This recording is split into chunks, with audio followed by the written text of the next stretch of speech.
Well, hello, everyone. Welcome to the April 23rd, 2025 Local Government Committee meeting. It is 12:41, and I'll call this meeting to order. And the first item on the agenda is the roll call. Madam Clerk. Miss Alding, Mr. Aguilar, Here. Mr. Bass, Miss Faustinos, Here. Miss Gustafson, Here. Miss Hill, Here. Miss Lane. Here, but my mic is not working, just FYI. Well, you can use It'll this. be a really efficient meeting. No, Mr. use Rice? mine. Sure. Okay, Madam Chair, we have a quorum. Okay, thank you for hanging in there, Mr. Rice, as well online. Okay, now I'll go to the remote and in-person meetings for the day. For members of the public who are joining us remotely, to observe the meeting, go to trpa.gov. Under the calendar header, click on Governing Board Hybrid Meeting for April 23rd, 2025. There you'll find a link to the public webinar hosted on Zoom. To address the committee members directly with your comments, raise your hand in Zoom by clicking the raise hand button at the bottom of your screen. At the appropriate public comment agenda item with your hand raised, you will be unmuted by TRPA staff. Have 3 minutes to address the committee. If you have used the dial-in numbers to join us by telephone, you can dial *9 to raise your hand and be unmuted.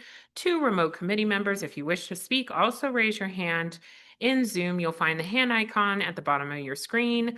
Remote committee members may not use the chat box to make any comments or have sidebar conversations. Please remember to mute your mic. Finally, I would like to ask that all remote members turn on their cameras if they are able. Members of the public who have joined us in person, no one is here right now.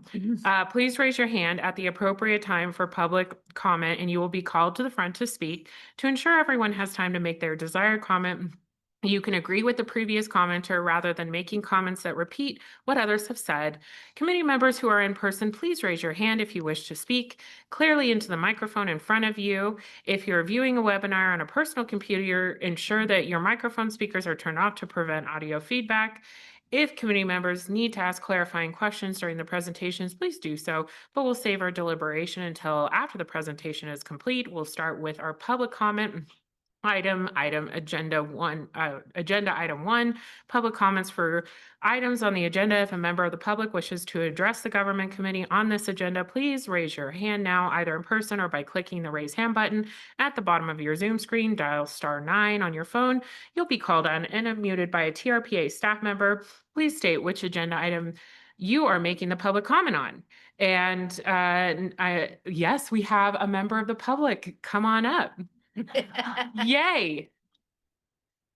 Hello, Gavin Feiger, Policy Director at the League to Save Lake Tahoe. A small but dedicated crowd here interested in plastics. So ahead of the presentation, did have a chance to talk with Devin and lots of people at TRPA about plastics before this agenda item came up. And you know, we do a lot of work in plastics, the league does, and getting rid of plastics, that is. We'd love to see consistent regulations around the basin. Makes it just be easier and more effective. At the same time, as you've heard over and over from us, we don't want TRPA to commit to anything that you cannot enforce, like make sure it happens, compliance or enforcement, either way. So what's explained in the staff report seems like a pretty good path going forward, focusing on construction debris, construction materials, restoration projects and those materials, shore zone, not just floating, not just moorings and floating docks and things like that, but sandbags. You know, where to draw the line is important. You can't say no plastic in the shore zone, even though I'd love to hear you say that, but as close as you can get to that would be just fantastic. And on our front, you know, we've been taking this whack-a-mole approach to the jurisdictions for a decade longer. We'll continue to do it and would love all the local government support. The city has really led by example. We champion the plastic bag ban, polystyrene to-go utensils and straws, and then plastic water bottles. We're now pushing the Nevada SB 324 to ban the sale of plastic water bottles on the Nevada side of just Lake Tahoe in Nevada. So we've had a lot of talks with Placer County over the years, been a lot of staff turnover there in those departments, but really we just want you to know we're dedicated to voluntary and required, but both voluntary actions and regulations.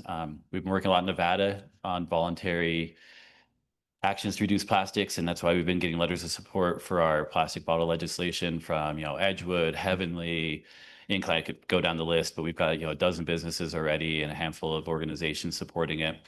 Very little opposition so far.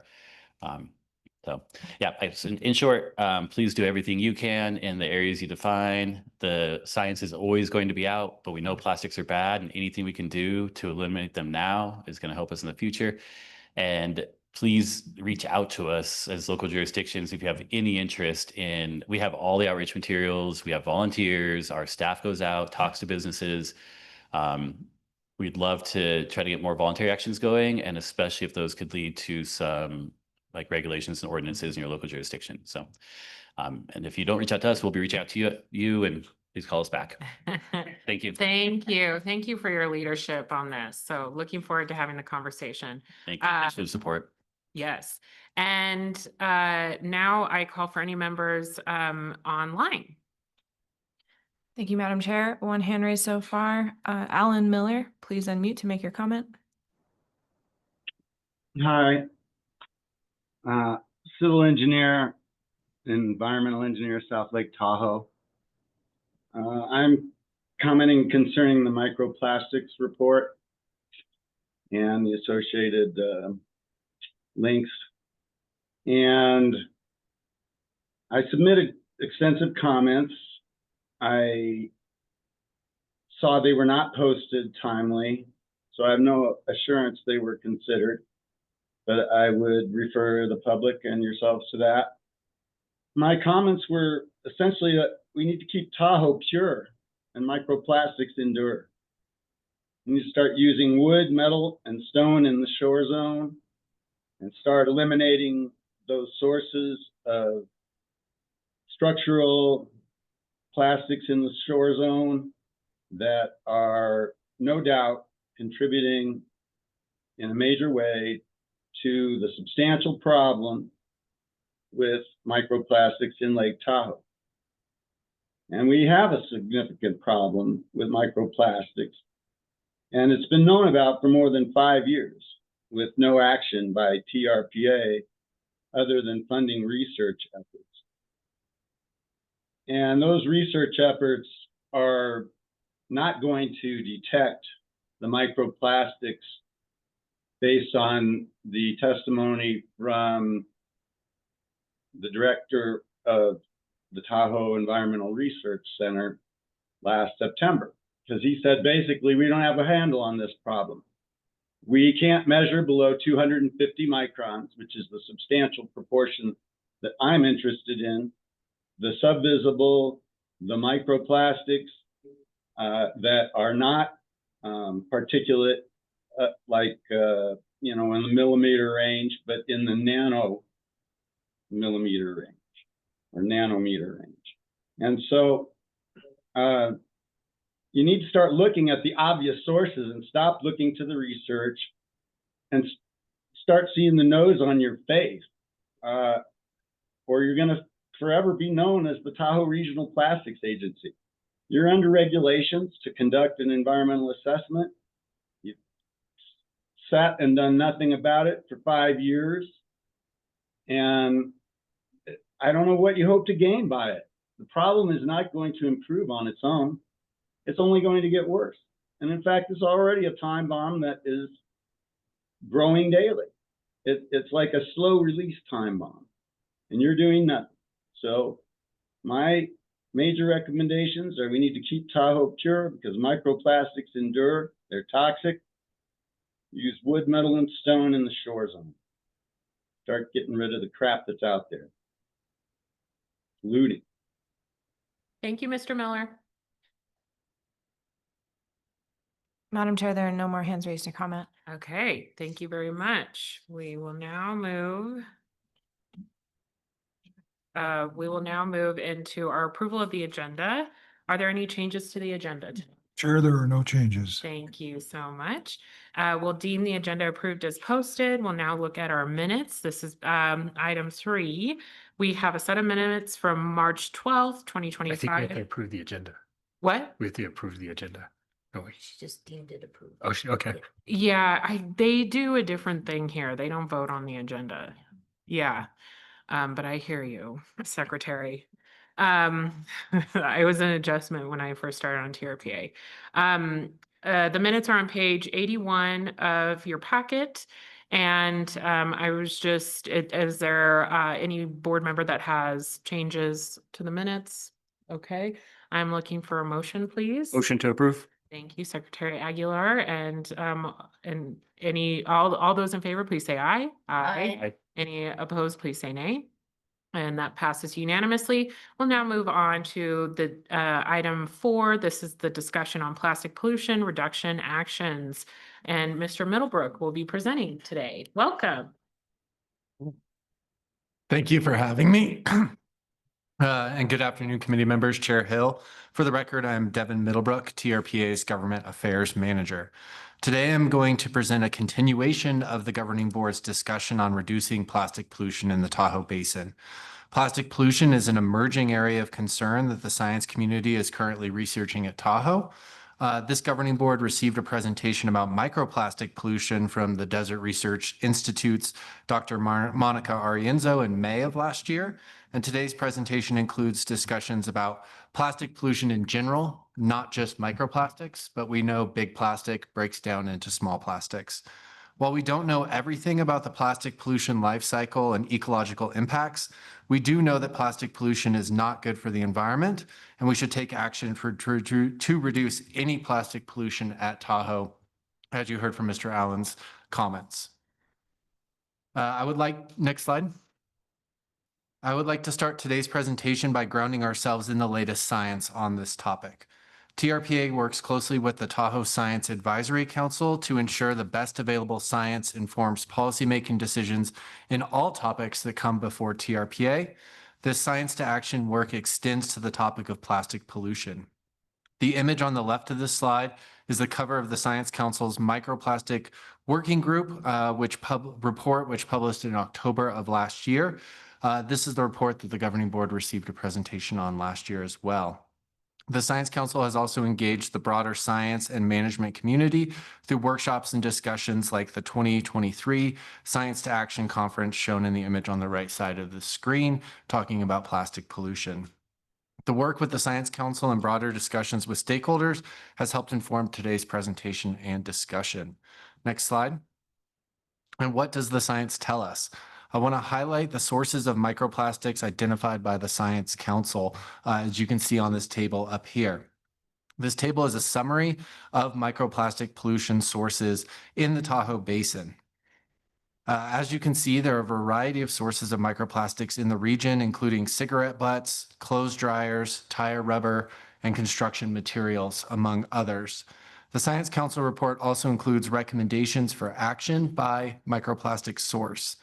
The off yellow rows are recommendations for specific actions in the Tahoe region, and the red rows are areas where additional research is needed.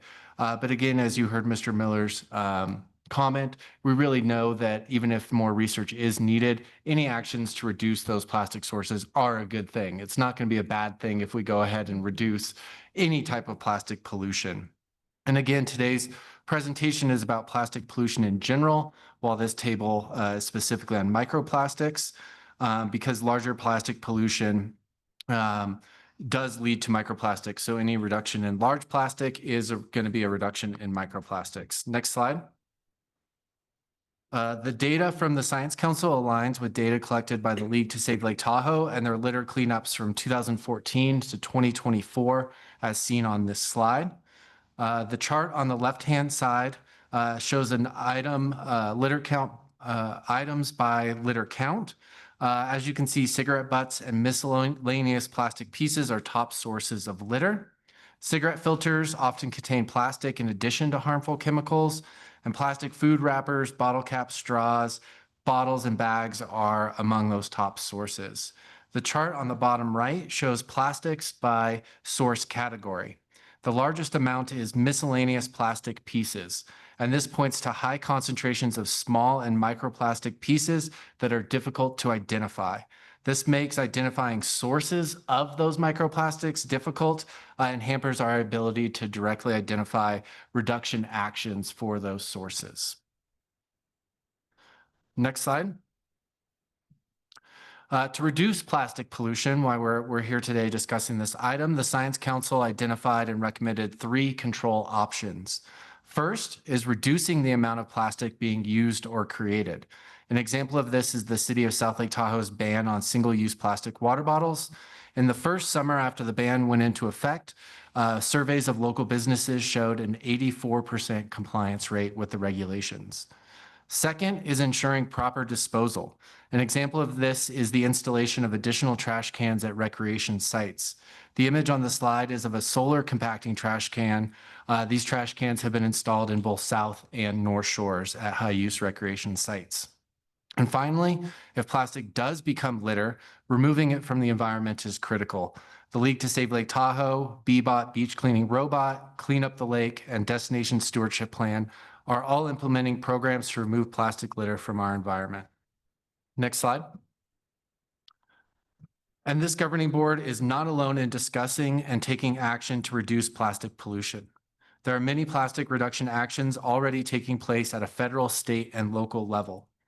At the federal level, there is a national strategy to reduce plastic pollution, which was published in 2024. At the state level, there are various legislative proposals in both California and Nevada. Several are listed on this slide, but is by no means a comprehensive list. This includes legislation to require tethered bottle caps like you see in Europe, required closed cell flotation devices for shoreline structures, and limiting the sale of disposable plastic water bottles. Locally, I would like to highlight actions by the City of South Lake Tahoe, which over the last decade has banned plastic shopping bags, straws, styrofoam packaging, and single-use water bottles. Inspired by the City of South Lake Tahoe, many local businesses not located in the city limits have voluntarily stopped selling or providing single-use plastic water bottles and other items at their establishments. Businesses voluntarily removing plastic from their businesses include Edgewood Tahoe, the Tahoe Blue Event Center, Heavenly Mountain Resort, Crystal Bay Casino, among others. Next slide. Before discussion on additional actions TRPA can take to reduce plastic pollution, I want to highlight TRPA's policies and programs that already have the benefit of plastic pollution reduction.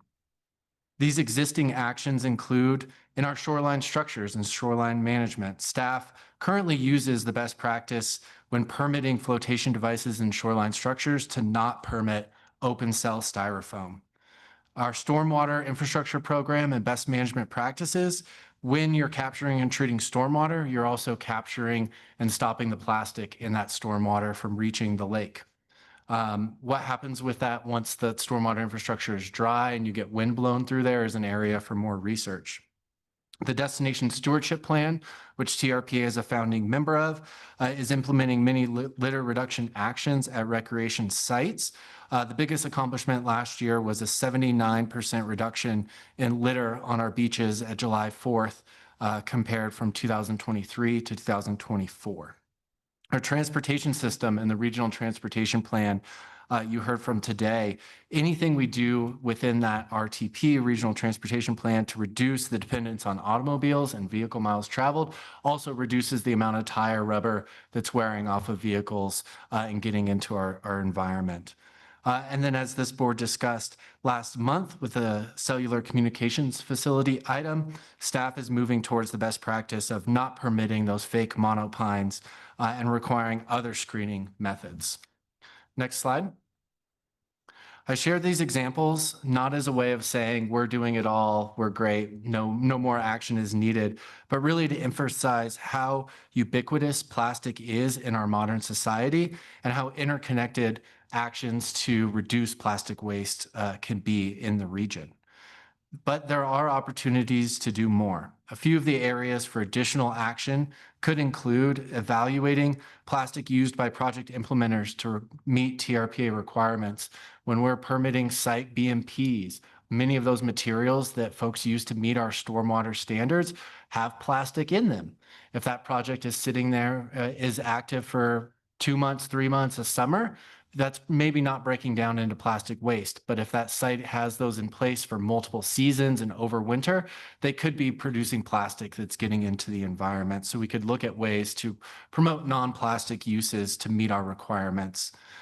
Reducing plastic used in shoreline structures is something we heard from both of the public commenters, and again, something we're starting to do as best practice, but that could be codified. We could also codify additional best practices for plastic reduction, and then support additional state and federal legislative actions. Next slide. With all of that in mind, I will now turn it back to Chair Hill to lead a committee discussion with offering the following guiding questions for the group. What is the science telling us? And based on that, where can we take immediate actions? Of those actions, where can local jurisdictions coordinate among themselves to make progress? How can TRPA support you all? And where is it appropriate for TRPA to take direct action within our regulatory authority? Thank you. Thank you very much. And I'm bummed that Mr. Bass isn't here because I think he asked for us to tackle this issue. Did you hear anything from him on this agenda item? Yeah, Devin Middlebrook, again, for the record, I was able to speak with Mr. Bass last week leading up to this item, and he did offer supportive comments in the approach that's in the staff report. Okay, thank you so much. Well, Secretary Aguilar, we'll start with you. Yeah. So I lived in Germany when Adidas went to non-use of single plastic, and it was awesome. It was really, really cool. And you could see once they adopted it, the cities around them started to adopt it as well. And you just saw this movement kind of go. And I think this is a great idea. And so I'm super supportive. Wonderful. You're a shoe man as well. Ms. Lane. Yes, and along that line, I do want to thank the city of South Lake Tahoe for their leadership. I did do a survey in District 5 of El Dorado County, which the majority of which is in the basin. I surveyed as to whether or not they would support a plastic single-use water bottle ban and other styrofoam and plastic bags go with it. And I got a thumbs up until I hit Pollock Pines. And then I got a thumbs down. So I think that we're going to look at this legislation that is going through in Nevada and just pick up some of the words. And I think I can easily get it through. But for the basin only, unfortunately, the mentality down on the west slope as you get further from the basin is still, what? Wait, what? Water bottles? No, we can't live without them. So that's a work in progress, but we're getting on it. And so thanks to the city's leadership. That's great news. And Ms. Gustafson. Sure. The larger businesses in our community have full on adopted this and been there for a while. Where I've had challenges is talking to some of the smaller businesses who are concerned, but it's a new term. It's a new year still in April, and it's on my list of measures to bring forward. So we'll be talking about it again. Great. Keep us posted. And it would be limited to the basin. Mhm. I don't have support for it outside the basin as well. Mhm. We should kind of, Yes. I was just thinking we should maybe try to coordinate our efforts so we're doing it around the same time and it'll create a little more synergy. Absolutely. Good. Ms. Falstinos. So I'm interested in learning a little bit more about how we could implement some of these practices in the TRPA code and, what that process might look like, because I think that frankly, for us, setting the example is probably, good place to start.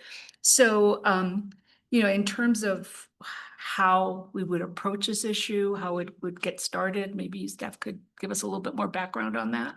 Yeah, Devin Middlebrook, for the record, appreciate the question. I think the direction we're potentially looking for today is to start that process for those topic areas where we can then evaluate what our current code says, go research other areas to see what their code are. I mentioned the styrofoam flotation device bill in California. Unfortunately, that didn't get past the legislature last session, but they had some really good definitions in there of how they're defining open cell styrofoam, what thickness of enclosure you need to have to fully enclose it, what materials those can be. So doing research there and then working it through our code update process, which maybe Mr. St. Michel can talk a little bit more in detail on the logistics of those steps through the governing board.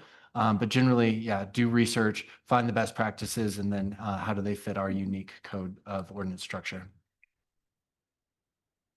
Yeah, this is Graham St. Michel for the record. Just to add on a little to that, I like that example of the pier materials and the bill in California, because we use that definition. This is just kind of a side note, but in the agreement that we had with the Tahoe Keys Marina and bringing their pier dock structures back into compliance, you remember that settlement agreement that we had last fall. And in terms, I think the theme, and Mr. Feiger mentioned this in his comments too, is like, what are the areas where TRPA can step into this area, like what, and it's some things like building materials, the monopines, like these types of materials that are used in things that TRPA permits, like the piers and the docks. So I think that's where we've been starting in our thinking is just, and a lot of that we can do, I think, without code. We can just use staff discretion when reviewing projects to say we don't like those types of materials. But as Devin was saying, sometimes it might be good for just for everybody to be aware of like what our expectations and rules are, give certainty to people applying for permits and things like that. So I think that's where we've started. And beyond that, we can push our authorities however far we might want to as an agency, but it's a little outside of our more traditional area. I don't know if Julie or John would add. Thank you. That was great. Graham, Julie Reagan here, TRPA Executive Director. I appreciate the question too. Mr. Hester may want to weigh in. I did want to underscore what Graham just said about the cellular structures, because it was a point that might have gotten lost in the shuffle on the appeal last month. And we have not been telling applicants to use those fake plastic pine needles. And that was a big internal discussion. And the proposed structure that you all heard the appeal on has a different, camouflage wrap structure. For this very point that we do have scenic considerations with infrastructure, and the tree is a screening mechanism. But because we heard so much public comment, because of these concerns that we all share about plastics in the environment, we're not doing those plastic pine needles on the cellular structures anymore, and the public may not even be aware of that. So I think it's an analysis of our practices, and it's also a communication challenge back to just like educating the community about that. But maybe John Hester wants to weigh in as well.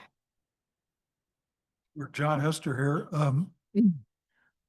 I think there's probably 3 levels we can attack this. If I'm hearing what you're really after is, one is just whatever we talk with applicants about and we don't have any documentation of.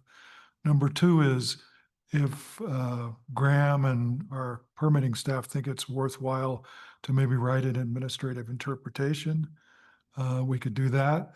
The other thing we could do is, for lack of a better term, is put it on the list. And when we open up a section of code, if we have a list of those things in that section, we could process a group of amendments.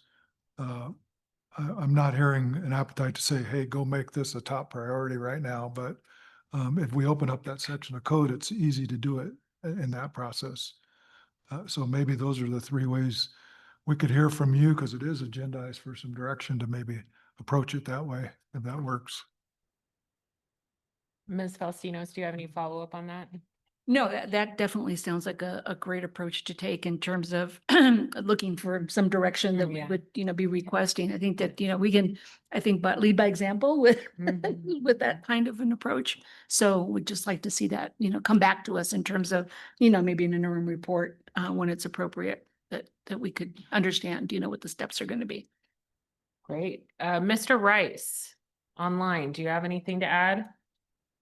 That's that many of the constituents in the valley are not pleased with having a water bottle ban. They're afraid that that will not only be in the basin, but that it'll spread down to the markets and Costco and other areas like that off the hill. So that's I need more information because I'm not sure what exactly the Nevada statute would ban. Perhaps Mr. Aguilar could fill us in on that. But from what I've read, I don't think that the folks in the valley will be very comfortable with it. And I think, Mr. Middlebrook, could you just address the bill as it stands today? Yeah, the bill, and now I'm blanking on the SB 324 in Nevada would prohibit the sale of single-use plastic water bottles under 4 liters within the Tahoe watershed. So not Costco at the bottom of Spooner Summit or any of the Valley businesses, only the Tahoe businesses, and single-use plastic water bottles under 4 liters. And apologize, I don't have my metric to gallons conversion off the top of my head. Well, Yeah, the reason I asked that question was because even Story County uses the watershed from Lake Tahoe, and they were the people I talked to in Story County were very concerned that places like Virginia City would be outlawed from selling or giving away water bottles to their public that come up to Virginia City. Yeah, Devin Middlebrook again for the record. Thank you for the question, Member Rice. That bill as proposed would not affect anyone in Story County or Virginia City. It would only be for the in-basin portions of the Tahoe Basin in Nevada. Thank you. thanks. Senator Scheibel and Senator Wynn. And I think Mr. Rice brings up an important point in that with that bill, I think there's some questions about enforcement and local governments all having fiscal cliffs in Nevada because of our lovely tax system, and how can we enforce that ban and make sure that we're not having staff run around doing something that maybe that is not their core competency. And I was talking to Devin and I'm like, how about TRPA enforce it? And I just hearing from the enforcement team today, it seems like we have our hands full on very big projects. So I think that's really the tough part. And I really would like maybe to hear from the city of Southlake or eventually on this, on how they enforce it. And so 84% compliance the first year, and how much time it's taking, and is it what we think it is? And so maybe that's for a future local government committee to hear from them. But I don't know if you know anything, Ms. Lane, since you're right next door. Yeah, I know a little bit, but Mr. Bass would obviously really be able to hone in on this, but that 84% compliance is a really strong number out of the gate that just automatically complied. Yeah. So, we always have pushback, whether you were talking VHRs or sign ordinances, whatever it is, there's always that 10 to 20% that I don't care I'm not going to do what you want. So the compliance, they're utilizing the same inspections as when they would normally go in and like do a restaurant inspection, for example. So it's not really, the compliance part isn't really costing the jurisdiction a whole lot more. And the compliance is voluntary. There is no violation at this point.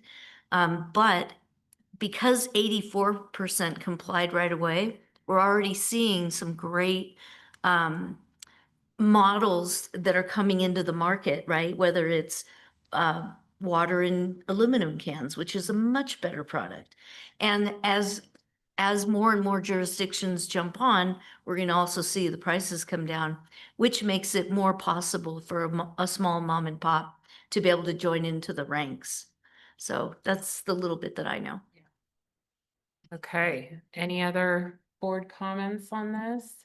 I think generally, hopefully staff hears from us that we want to look into all the ways that it sounds like I'm hearing from the board that TRPA can be a leader on this. Opening a code when we've got it open, making these changes. And then I think to our director's point, there is an opportunity to say what TRPA is doing today, maybe on our website. Do we have it just like a plastics page? Because I'm wondering, maybe that's another way we can say like, we're working through these things as well. And then just looking at that general reduction on construction sites, BMP, et cetera. Ms. Falstinos, you've got your mic on. Do you have anything? No, No, it's okay if you do. Ms. Gustafson. I agree with that. I just thought of another source of plastic that I did pursue a couple of years ago and kind of didn't get the support from the rest of the board, and that was the plastic tubes and things that are in the Truckee River. And I think, working with Washoe County, we should talk about that because there's a huge number that are discarded. They're bought at the gas stations, they're bought at the, various stores in town. I'm sure the rubber rafts are also an issue, but these are just thrown on the side of the river and are deteriorating. And I know my staff at the PUD, when I was there, cleaned up tons and tons of them. So I think it's something, I didn't get support from the Board of Supervisors on that because again, enforcement was an issue. And a lot of those, like the gas stations and things that have the air pumps and then they put them outside and try to sell them. It just makes you cringe and it's right in Reno's drinking water. So Yeah, we should work together on that. Yeah. But I definitely think we can support these efforts. And I agree with Belinda that moving forward to see how we can adjust our code sections as appropriate to give instructions and education. I love the education piece as well on this research. Thank you. I will say there was such an impressive staff person who is now retired from IVGID, and she had a passion for ensuring that single use as well as styrofoam was not being used in restaurants and would just individually talk to people and just it was her passion. Her name's Madonna Dunbar and I miss her. And I think finding those community leaders and supporting them and lifting them up is another thing we should think about doing as part of our awards because I think it is what you're saying about the voluntary compliance. People want to be green and good stewards of our resources. And so I think they just need to know that that's something they need to do. And so maybe there's another way we can think about it in that way as well. Yes, Ms. Lane. I just wanted to maybe draw a little attention as I've been following plastics in the lake and a lot of the science. I've been noticing, for example, that the Department of Transportation, whether it's on the Nevada side or the California side, before they stripe the road, they put down these plastic square blocks. Have you seen them? They kind of like glue them in place and then that becomes the guide for when they go and paint. But then they never pick them up again and they just get run over time and then guess where they end up? And I would say the same for utilities, particularly the underground utilities. They are coming into residential neighborhoods and they have a gun that they shoot into the ground and it shoots in like a dart. And it sprays out, it's got this little, it's colorful, so it tells them if it's a gas line or an electric line or whatever. But they never come back and pick those up either. And they will be in front of people's yards for as much as 5 years. They get run over by lawnmowers, cars, bikes, and all of that. I think that we need to raise the level of responsibility for some of these these public companies that are not helping us. Love that. Yeah, I agree. Do we have enforcement power on those sort of things? We, oftentimes with the utilities, we have either an MOU or we call them qualified exempt projects. Mhm. But either way, I could talk to permitting staff about letting them know that we don't want to see that in the future. Love it. That's great. Okay, any other board comments? Do we feel comfortable with the general direction that we've outlined and the staff feel good? And Mr. Rice, before I leave this item, do you have anything else to add? No, ma'am, I do not. Thank you. Thank you. Okay, we will now go to committee member comments. Item 5, are there any committee members who have reports? I'm not seeing any. We'll now move into our final public interest comments. Any member of the public wishing to address the local government committee on any item listed or not listed on the agenda may do so at this time. Comments will be limited to 3 minutes per person. TRPA encourages but does not require public comment on items agendized for possible action to be provided at the period designated for comment on agenda items prior to the local government committee consideration of proposed action. Individual groups who commented on items listed on the agenda during the prior comment period may be precluded from commenting on the same item. Local government committee may deliberate or take action only if a matter has been listed on the agenda properly posted before the meeting. Responses from the local government committee members to unlisted public comment topics could become deliberation. To avoid this situation, ensure that the public has all notice of matters of the local government committee will consider.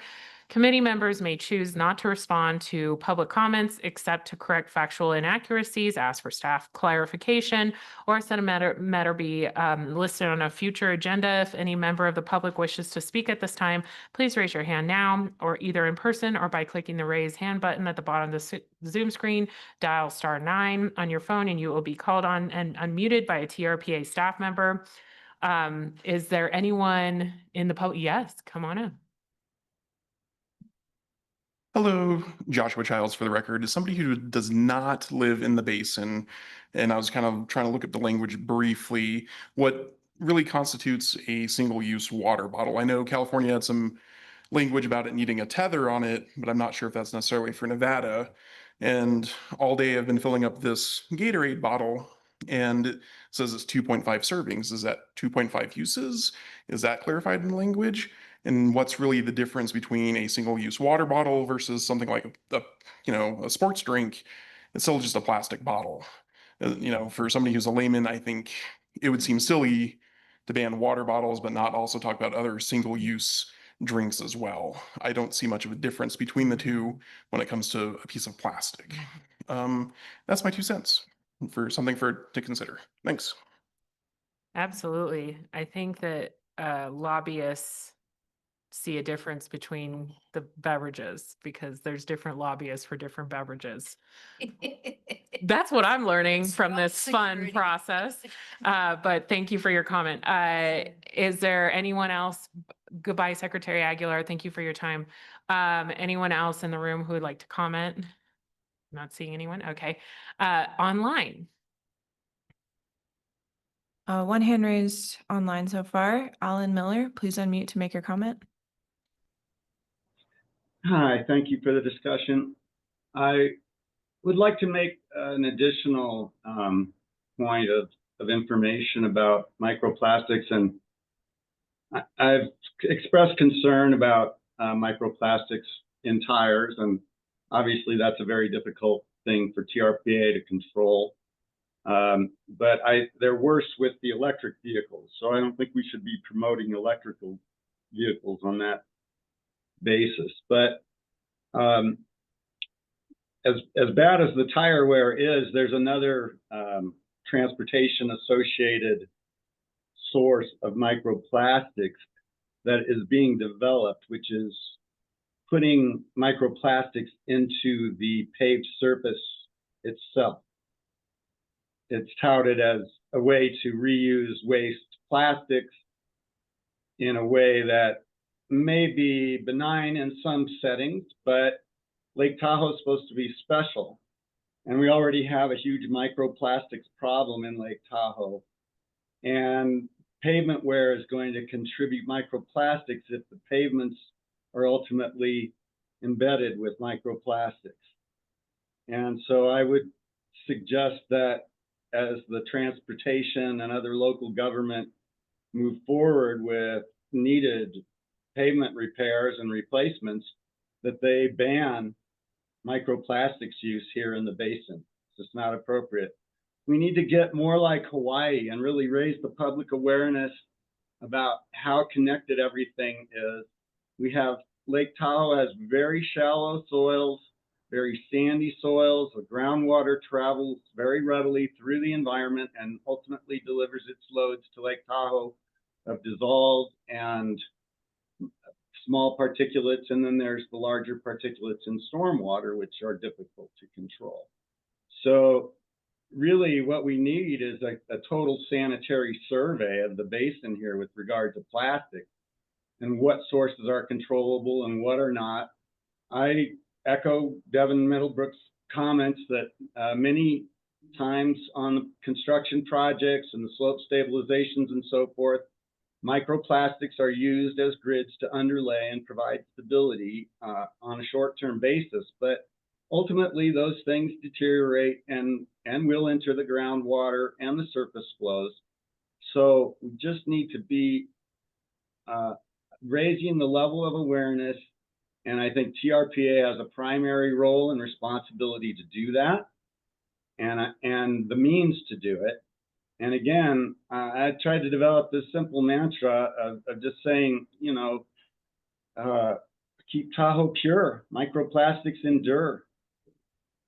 You know, we need to have, especially in the shore zone, wood, metal, and stone. But we need to look more broadly. Thank you. Anyone else online? No, Madam Chair, no other hands raised. Okay.